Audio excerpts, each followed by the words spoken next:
Ba-da-ba, ba-da-ba, ba-da-ba. Ba-da-ba, ba-da-ba, ba-da-ba. Jimmy Kimmel Live.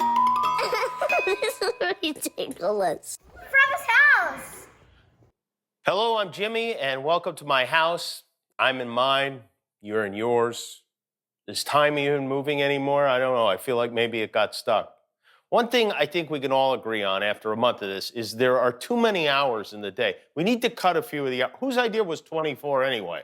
I propose we change the length of days for at least a while anyway to 14 hours. We sleep for 7, we're awake for 7. That's enough. It would get us through this about 40% faster. It's called thinking outside of the box, people.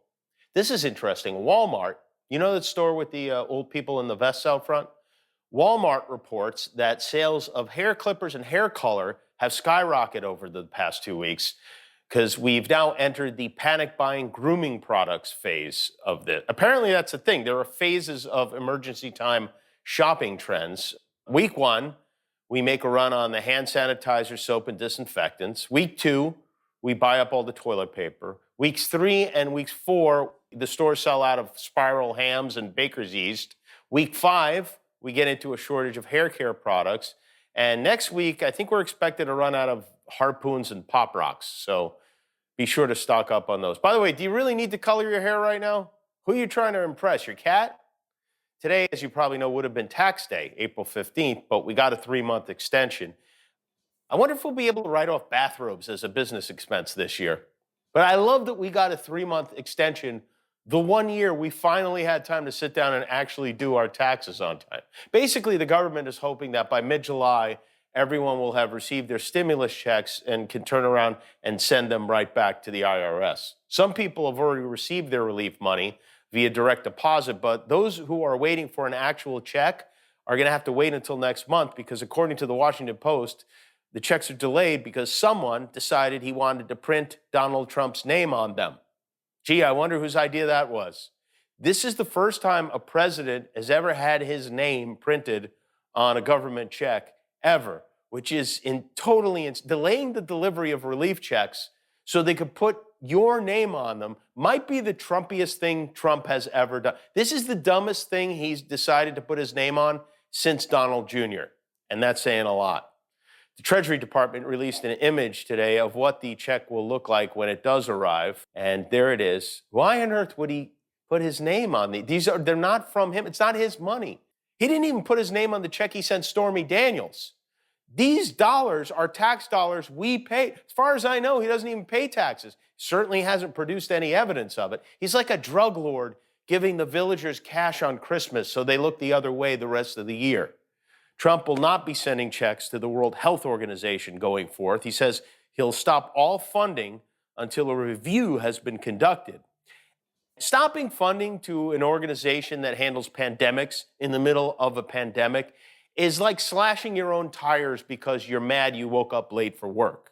So far, he's blamed this on Obama, the governors, the media, the WHO. Has he blamed it on the Mexicans yet? No? Okay, he'll get to that. And now, after initially praising China and how transparent they were, he's back jabbing a little baby carrot at them. You're criticizing the WHO for praising China for being transparent, but you also praise China for being transparent. I don't talk about China's transparency. January, Well, you know, if I'm so good to China, how come I was the only person, the only leader of a country that closed our borders tightly against China? And by the way, when I closed our border, that was long ahead of what you can ask anybody that was in the room. 21 people. I was the one person that wanted to do it. Deborah can tell you that better than anybody. I was the one person that wanted to do it. You know why? Because I don't believe everything I hear. Me neither. I don't even believe there's a Deborah. And by the way, 45 countries closed their borders before we did. And we didn't even actually close our borders to China. 40,000 people came in from China. If you didn't catch yesterday's episode of The Celebrity of President, it was another rough ride. It went on for about an hour, but this should pretty much sum it up. I told them when they put this guy here, it's nothing but trouble. He's a showboat.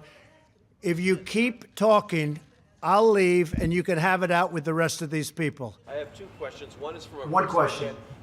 person who can't be here, and so I... Who cares? If you keep talking, I'm going to leave and you can have it out with them. Just a loudmouth. Dr. Fauci said this morning that critical testing and tracing ability does not currently exist. Well, I don't know. Look, I don't know. Hey, John, I don't know what he said. My question is, will Nobody it knows. Look at this, the way this looks. I don't even like the way it looks, although I have a lot fewer reporters. That's okay with me. Quiet. Quiet. Quiet. How, Mr. President, to a point where we have millions and millions of tests where workers will be tested every day when they go to work? I'm unhappy. Prepare my commode. This is interesting. Our president, according to the failing New York Times, wanted to do a daily talk radio show from the White House. The show would have been 2 hours a day with the idea that he'd field questions from callers, kind of like a dumpster fireside chat. And the reason he decided not to go through with it is he didn't want to compete with Rush Limbaugh, for real. Even the president couldn't get through quarantine without thinking about launching a podcast. Maybe they should, here's what I would do. I would just tell him he has a radio show. Just lock him in a room with an unplugged microphone and let him go. I don't think he has enough to do. He even claims he's watching baseball. We have to get our sports back. I'm tired of watching baseball games that are 14 years old. But I haven't actually had too much time to watch. I would say maybe I watch one batter and then I get back to work. Or maybe not. I like when he admits he's been wasting time and then immediately pulls it back. Dr. Anthony Fauci, in the meantime, gave his thoughts on how sports could potentially come back. And I have to say, I don't know if he's been spending too much time with Trump, but this sounds crazy too. There's a way of doing that. Nobody comes to the stadium. Put them in big hotels, wherever you want to play. Keep them very well surveilled, namely a surveillance, but have them tested like every week. So we would lock the players in hotels and keep them under surveillance and then test them every... That doesn't sound problematic at all. Maybe we could keep the fast ones on a leash. Regardless of when Team Trump wants to reopen, it'll be up to the states to make that decision. New Yorkers are now required to wear masks in public. Here in LA, Mayor Eric Garcetti told CNN that we are very unlikely to see sports or concerts again until 2021. California Governor Gavin Newsom said that when business does get going again, restaurants would have fewer tables, disposable menus, and they would check our temperature before we can come in. Imagine that. They take your temperature while they're getting your table ready. I hope they take it orally because that is not why I go to the Cheesecake Factory. But this could be the way it is. If they can't come up with a vaccine, researchers at Harvard estimate we could be doing this in some form until 2022, which that's not even social distancing anymore. That is full-on hibernating. I tell you what, if this does go on another 2 years, I'm finally going to sit down and figure out what the hell TikTok is. That's my goal. Today, Senator Elizabeth Warren endorsed, she didn't induce, she's not having a baby. She endorsed Joe Biden for president. Yesterday, Joe got an endorsement from Obama. Obama was reportedly instrumental in convincing Bernie Sanders to drop out. The New York Times reports that Senator Sanders and President Obama had at least 4 long conversations about this, although the first 3 were Obama trying to walk Bernie through how to work Zoom. But meanwhile, here's what Bernie is up to now. Uncle Bernie, how you doing? I'm good, Cardi. I want you to take a look at my nails. How are they looking? They're looking very quarantined. I could tell you've been on quarantine for a while now with your nails, but you know what? It's okay, Uncle Bernie. Okay. Poor Bernie. That's the saddest thing I've ever seen. They're working together on a new plan called Manicure for All that I think is going to solve everything.